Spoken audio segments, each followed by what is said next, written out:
Assalamu alaykum aziz yurttaşlar. Urganch shahrimizning markazida Mittovoyning doğrusunda, Media Parkning doğrusunda Alxarizmiy ko'chada 5 qavatli toza qilgan domimizni ikkinchi qavatında 48 kvadratlik 2 xona yevro remontdan chiqib turgan kvartiramiz sotuvga qo'yildi. Birgalikda danışib o'tamiz yurttaşlar.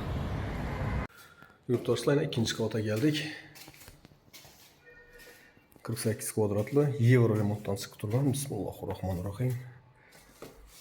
Girever bir qo'shiq qismimiz bo'ladi. Oyak deyimiz kafel, sanuzernik ham kafel, kuxnynik ham kafel, cho'pli pol bo'lgan pilos yanada podvesnoy rakovinalarimiz современный o'rnatilgan. Yurtdo'stlar, eshiklarimiz ham zakaznoy eshiklardan o'rnatilgan. O'ng tarafimizda zal joylashgan. Shunday ramishniy uzorlar berilgan, chiroyli etib remontdan chiqib turibdi. Perdelerimiz ham high-tech perdelerden qisdirilgan yurtdoshlar. Oyak deyimiz 100% laminat beremiz xonaları. Patologlarning ishini o'zgacha ishlangan. Rasvetkalar berilib. Televizor zonamiz ham qilingan, chotki akkuratni qilib. Eshiklarimiz yana yurtdoshlar zakaznoy, oppoq, yaxshi sifatli eshikdan o'rnatilgan.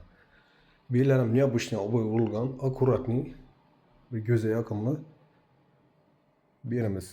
Spani did bilan remontdan chiqqan yurtdoshlar. Televizorlarimiz qo'yilgan. Spaniyalarimiz bor. Beram chiroyli seri yaqinli oboy urilgan ekan.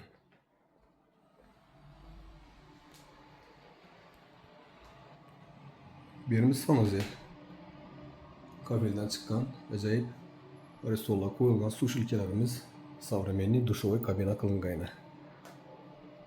Su, gaz, svetlerden mamma yok. Mektep bakçalardan ham toçkanı gördüğünüzler yolun üstünde.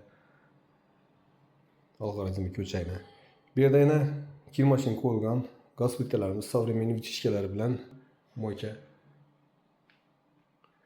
Kuxniy mebelimiz. Bu yerda yana qimmat ustal kursilar ko'kko'tlar mramorniy. Bir yandan bir o'zgacha oboy urilgan manzara. Suytelnikda osilgan high-tech lyustralarimiz qisdirilgan.